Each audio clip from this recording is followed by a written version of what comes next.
Hello बच्चों, कैसे हैं आप लोग। आई होप कि आप लोग अच्छे होंगे और आपकी पढ़ाई भी अच्छी चल रही होगी। तो अभी हम लोग करने वाले हैं क्लास 10th मंथली एग्जामिनेशन जो जुलाई 2024 में हुआ था बिहार बोर्ड का। ठीक है, उसके साइंस के पेपर को हम लोग अभी सॉल्व करेंगे। ठीक है, अभी हम लोग करने वाले हैं शॉर्ट आंसर क्वेश्चन 1 से लेकर 10 तक इसमें दिया जाता है आपको, जिसमें 5 ही क्वेश्चन का आंसर आपको करना होता है। पहला क्वेश्चन आपका है, नेत्र की समंजन क्षमता से क्या अभिप्राय है।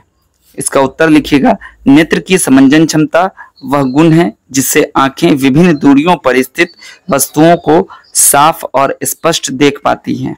ओके, या फिर आप इसका ये भी उत्तर लिख सकते हैं, नेत्र की समंजन क्षमता से तात्पर्य है आंखों की वह क्षमता जिसके द्वारा वे विभिन्न दूरियों पर स्थित वस्तुओं को स्पष्ट देखने के लिए अपनी फोकसिंग को समायोजित करती है। ठीक है, तो चलिए दूसरा क्वेश्चन देखिए, प्रकाश वर्णपट क्या है।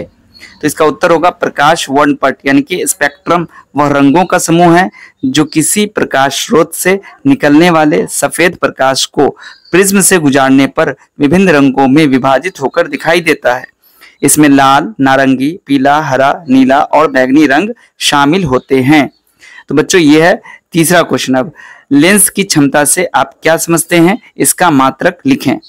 तो इसका उत्तर लिखिएगा, लेंस की क्षमता वह गुण है जो लेंस की प्रकाश को अपवर्तित कर उसे फोकस करने की क्षमता को दर्शाता है। दूसरे शब्दों में लेंस की क्षमता लेंस द्वारा प्रकाश को कितना मोड़ने की क्षमता है इसे मापती है, या किसी लेंस की फोकस दूरी के व्युत्क्रम को लेंस की क्षमता कहते हैं। इसका मात्रक डायोप्टर होता है। 3 डिफिनेशन है, तीनों में से आप कुछ भी लिख सकते हैं। ठीक है, ओके। तो अब हम लोग चलते हैं प्रश्न, जो इसका चौथा प्रश्न है उसको देखते हैं।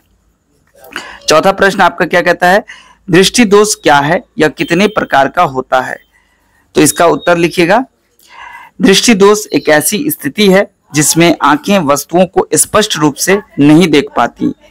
यह आंख के सिलियरी पेशियां या लेंस या नेत्रगोलक के आकार में विकार के कारण होता है। ये 3 प्रकार के होते हैं, निकट दृष्टि दोष, दूर दृष्टि दोष और जरा दृष्टि दोष। ठीक है, तो इसका उत्तर मैंने बता दिया। अब अगला क्वेश्चन है, आयोडीन युक्त नमक के उपयोग की सलाह क्यों दी जाती है। इसका उत्तर है, आयोडीन युक्त नमक खाने की सलाह इसलिए दी जाती है क्योंकि आयोडीन थायराइड ग्रंथि के लिए जरूरी होता है। यह ग्रंथि कार्बोहाइड्रेट, वसा और प्रोटीन के उपापचय के लिए थायरोक्सिन हार्मोन बनाती है। यह हार्मोन शरीर के संतुलित विकास और बढ़ोतरी के लिए जिम्मेदार होता है। अगर आयोडीन की कमी हो जाए तो थायरोक्सिन हार्मोन का स्तर कम हो जाता है और कई तरह की समस्याएं हो सकती हैं। सबसे आम समस्या है घेगा रोग। ठीक है, तो ये थोड़ा बड़ा आंसर है लेकिन आप इसको लिखिएगा। ठीक है, अगला क्वेश्चन है आपका, उदासीनीकरण अभिक्रिया क्या है। इसके 2 उदाहरण दे।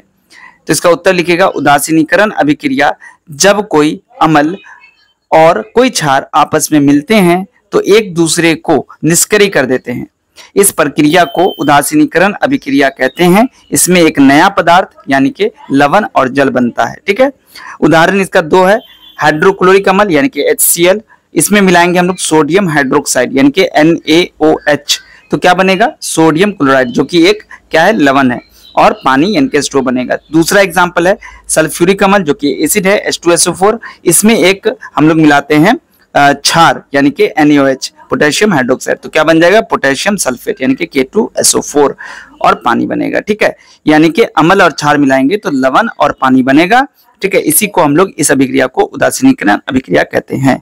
अगला क्वेश्चन, सूचक से आप क्या समझते हैं, किसी एक संश्लेषित सूचक का नाम लिखें। तो सबसे पहले हम लोग यहाँ पर सूचक का जो डिफिनेशन है वो लिखते हैं। सूचक वे पदार्थ होते हैं जो अम्ल या क्षार के संपर्क में आने पर अपना रंग बदल देते हैं। ठीक है, इनका उपयोग यह पता लगाने के लिए किया जाता है कि कोई पदार्थ अम्लीय है या क्षारीय। ठीक है, ये हो गया। अब अगला क्वेश्चन आपका इसी में, किसी एक संश्लेषित सूचक का नाम लिखें। तो आप सिर्फ नाम भी लिख सकते हैं, मैंने जानकारी के लिए लिख दिया है कि संश्लेषित सूचक किसे कहते हैं। ये सूचक प्रयोगशाला में बनाए जाते हैं। उदाहरण, फेनोल्फथालीन एक संश्लेषित सूचक है। ठीक है, तो आप चाहें तो लिख सकते हैं। उसके बाद अगला क्वेश्चन, पिट्यूटरी ग्रंथि को मास्टर ग्रंथि क्यों कहा जाता है। इसका उत्तर है, पिट्यूटरी ग्रंथि को मास्टर ग्रंथि कहा जाता है क्योंकि यह शरीर की अन्य सभी ग्रंथियों को नियंत्रित करती है। ठीक ठीक है। ये आप चाहें तो इसका एक थोड़ा बड़ा डिफिनेशन एक्सप्लेन करके भी लिख सकते हैं, जैसे कि मैंने लिखा है, पिट्यूटरी ग्रंथि को मास्टर ग्रंथि इसलिए कहा जाता है क्योंकि यह शरीर की अन्य सभी अंतःस्रावी ग्रंथियों को नियंत्रित करती है या विभिन्न हार्मोन स्रावित करती है, और जो अन्य ग्रंथियों को बताते हैं कि उन्हें हार्मोन कब बनाना है, कितना बनाना है, इसलिए शरीर के विकास, वृद्धि और कई अन्य कार्यों को नियंत्रित करने में महत्वपूर्ण भूमिका निभाती है। तो आप दोनों में से कोई भी आंसर लिख सकते हैं। ये नीचे जो मैंने लिखा है ये थोड़ा सा एक्सप्लेन करके मैंने लिखा है ताकि आपको समझ में भी आ जाए। अगर एग्जाम में आता है, बोर्ड एग्जाम में आता है क्वेश्चन, तो आप ये वाला ही लिखिएगा ताकि आपको पूरा मार्क्स, फुल मार्क्स मिले। ठीक है, वो भी लिख सकते हैं, कोई दिक्कत इसमें नहीं है। ठीक है, चलिए तो अब अगला क्वेश्चन, हार्मोन क्या है? दो पादप हार्मोन के नाम लिखें। तो हार्मोन क्या, पहले ये बताना है। ठीक है, तो इसका उत्तर होगा हार्मोन पौधों और जानवरों में पाए जाने वाले रासायनिक संदेशवाहक होते हैं जो शरीर के विभिन्न कार्यों को नियंत्रित करते हैं। ये बहुत कम मात्रा में होते हैं लेकिन शरीर के कई महत्वपूर्ण कार्यों को प्रभावित करते हैं।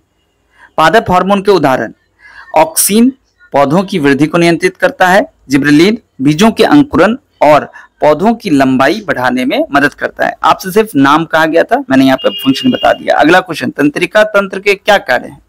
तो इसका उत्तर लिखिएगा, तंत्रिका तंत्र हमारे शरीर का संदेशवाहक है। यह हमारे शरीर के विभिन्न भागों के बीच सूचनाओं का आदान प्रदान करता है। आप इतना भी लिख सकते हैं। ठीक है, अगर आपको और लिखना है तो लिखिएगा, इनके मुख्य कार्य हैं संवेदना यानी कि दर्द, गर्मी, ठंड आदि महसूस करना, नियंत्रण यानी कि मांसपेशियों और ग्रंथियों को नियंत्रित करना, समन्वय यानी कि शरीर के विभिन्न अंगों को एक साथ काम करने में मदद करना।